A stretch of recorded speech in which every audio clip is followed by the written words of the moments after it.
Winters सर्दियों का मौसम चालू हो गया है। ये मौसम वैसे तो काफी अच्छा हेल्दी सीजन होता है जिसमें मरीज की इम्यूनिटी भी काफी अच्छी रहती है, उसकी डाइजेस्टिव पावर भी अच्छी रहती है।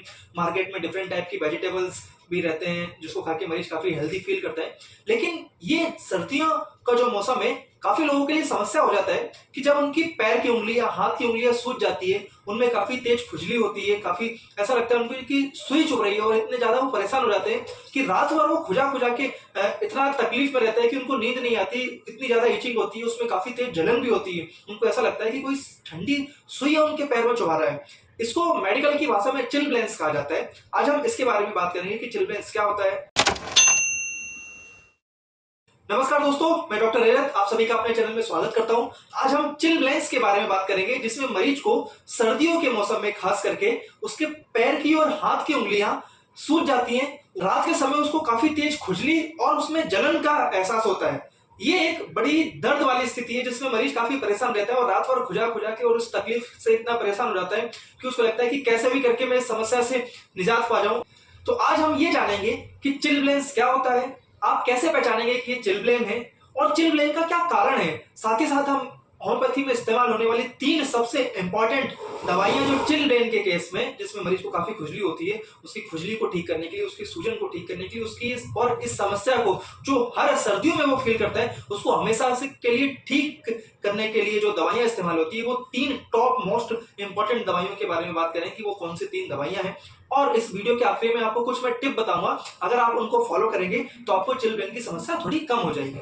तो सबसे पहले हम ये जानते हैं कि चिलब्लेंस क्या होता है। देखिए, ये एक लोकल इंजुरी है जो कोल्ड वेदर की वजह से, ठंडी हवा की वजह से मरीज को होती है, जिसमें जो हाथ पैर की खून की छोटी नसें होती है जिनको मेडिकल की भाषा में कैपिलरीज कहा जाता है, वो कैपिलरीज सिकुड़ जाती हैं। देखिए, जब भी ठंडा मौसम आता है जो खून की नलियां हैं वो सिकुड़ जाती हैं। सिकुड़ने की वजह से वहां का ब्लड सप्लाई कम हो जाता है। तो जैसे ही आप सर्दी में जाएंगे तो आपकी जो हाथ की खून की नलियां हैं वो सिकुड़ जाएंगी।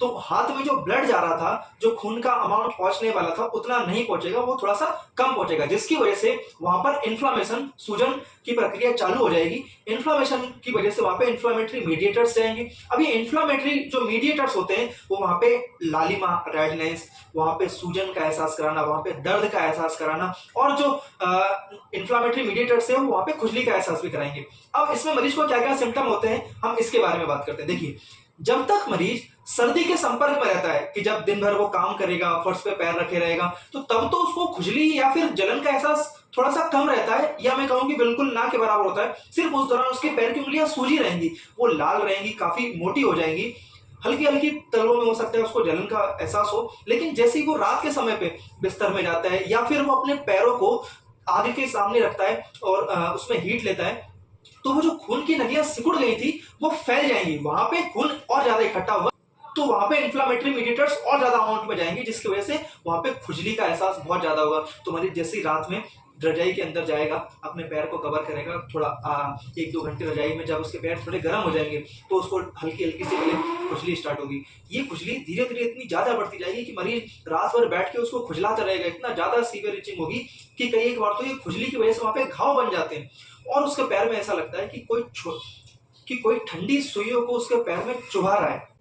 और जब भी वो अगर धूप के संपर्क में भी जाएगा, जैसे दिन में वो दिन भर काम किया और जब धूप में बैठेगा तब भी होगा, मतलब ये है कि जब भी वो ठंडे के संपर्क में रहेगा तब तो वहां पे सूजन रहेगी, और जैसे ही वो गर्मी के संपर्क में आएगा तो वहां पे खुजली और उसको दर्द का एहसास बहुत ज्यादा हो जाएगा, इतना ज्यादा हो जाएगा कि मरीज बहुत परेशान हो जाता है। वैसे तो नॉर्मली बस इसमें सूजन और खुजली रहते हैं, लेकिन कई बार इतना ज्यादा बढ़ जाता है कि वहां पे अल्सर या फिर मैं कहूँ गैंग्रीन तक स्थिति हो जाती है। गैंग्रीन क्या होता है, उस पार्ट का डेड हो जाना, वो बिल्कुल काला पड़ जाएगा, वहां पे कई बार घाव हो जाता है और सेकेंडरी इन्फेक्शन भी हो जाता है। तो ये लोकल छोटी सी समस्या से लेकर बहुत बड़ी समस्या तक मरीज को बन सकती है। अब हम ये जानते हैं चिलब्लेन होने का क्या कारण है, कि ये क्यों होता है। देखिए, एग्जैक्टली इसका क्या कारण है वो मेडिकल साइंस को नहीं पता, लेकिन कुछ रिस्क फैक्टर्स होते हैं जो चिलब्लेन को करवाने के लिए रिस्पॉन्सिबल होते हैं। जैसे फीमेल्स को ये बहुत ज्यादा होता है, खास करके ऐसी फीमेल्स जो मेंटल स्ट्रेस में ज्यादा रहती है, जिनको छोटी छोटी बात का ज्यादा इफेक्ट होता है, जिनको अगर कोई कुछ कह दे तो वो दिन भर उनके दिमाग में कंटिन्यू चलता रहता है, तो उन लोगों को थोड़ा सा ज्यादा होता है।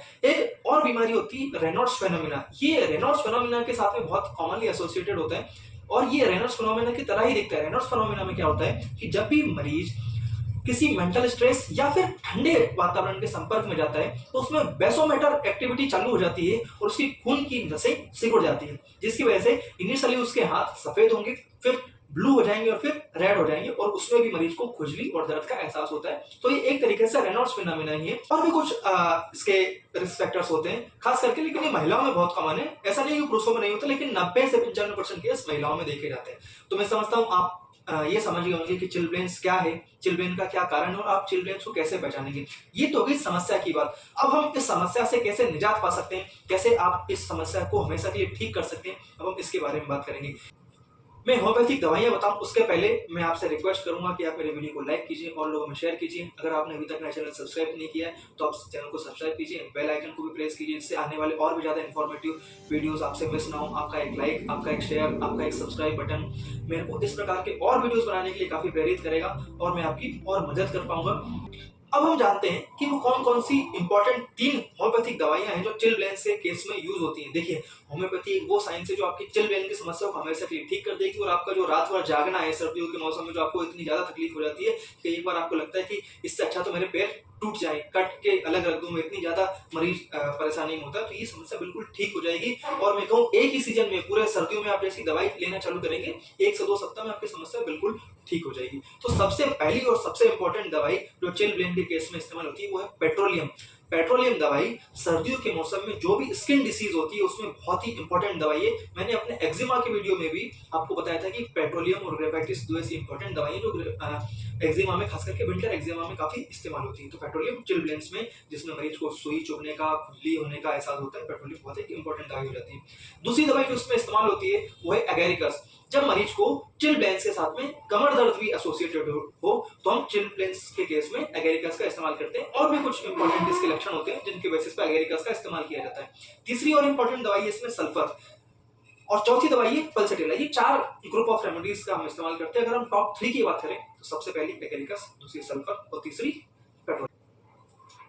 तो मैं समझता हूं आप इन दवाइयों को समझ गए होंगे, लेकिन मैं आपको बता दूं कि ऐसे अगर आप ऐसे बिना किसी डॉक्टर के कंसल्ट किए सीधे दवाई खाएंगे तो इतना ज्यादा आपको असर नहीं करने वाली, क्योंकि दवाई का डोज, दवाई के स्वावर में देनी है, कितने समय तक चलानी है, किन सिम्टम्स पे इन तीनों में से कौन सी दवाई आपको सिलेक्ट होगी। हमारे एलोपैथी ऐसा नहीं होता कि आपने तीनों दवाई को मिला के खा लिया और आपकी बीमारी ठीक होगी, ऐसा नहीं है। आपके और सिम्टम्स को, आपकी बीमारी की गंभीरता को और भी अन्य चीजों को कंसीडर करके दवाई का सिलेक्शन होता है। तो मैं आपसे यही रिक्वेस्ट करूंगा, किसी डॉक्टर से कंसल्ट कीजिए और आप उनको बताइए अपनी समस्या को, फिर वो जो दवाई सेलेक्ट करेंगे उससे आपको बिल्कुल रिलीफ मिलेगा। वीडियो सिर्फ एक नॉलेज पर्पज के लिए कि आपकी जो समस्या से आप बहुत ज्यादा परेशान हैं, बहुत ज्यादा आप इलाज करवा चुके हैं, ये समस्या आपकी होम्योपैथिक दवाई से पूरी तरीके से ठीक हो जाएगी।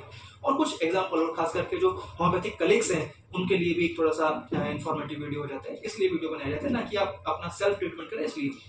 अब इस वीडियो के आखिरी हिस्से पे हम आते हैं कि आप क्या क्या वो मेजर्स कर सकते हैं जिससे आपको चिलब्लेन्स ना हो। देखिए, आप ज्यादा सर्दी के कांटेक्ट में ना जाएं, और जब भी जाएं तो ऐसा तुरंत आप हीट के संपर्क में न जाएं। जैसे आप सर्दी से आए और आपने तुरंत आग के सामने बैठ गए या हीटर के सामने आपने बैठ गए तो आप देखेंगे कि बहुत ज्यादा आपको खुजली बढ़ जाएगी। तो आपको तुरंत एनवायरमेंट का चेंज नहीं करना है। आपको सर्दियों के मौसम में हाथ में, पैर में हमेशा मोजे पहन के रखना है, और ज्यादा टाइट क्लॉथिंग्स आप पहनेंगे तो ब्लड वेसल और ज्यादा कॉन्ट्रैक्ट होगी। बहुत ज्यादा टाइट कपड़े ना पहने, मोजे का इस्तेमाल करें और सीधे हीट के संपर्क में ना आए। अगर आप क्लॉथ की गर्मी से इसको गर्म करेंगे तो आपको इतनी ज्यादा समस्या नहीं आएगी। अगर आप मोजे पहन के रखेंगे तो इतनी समस्या में आप नहीं जाएंगे।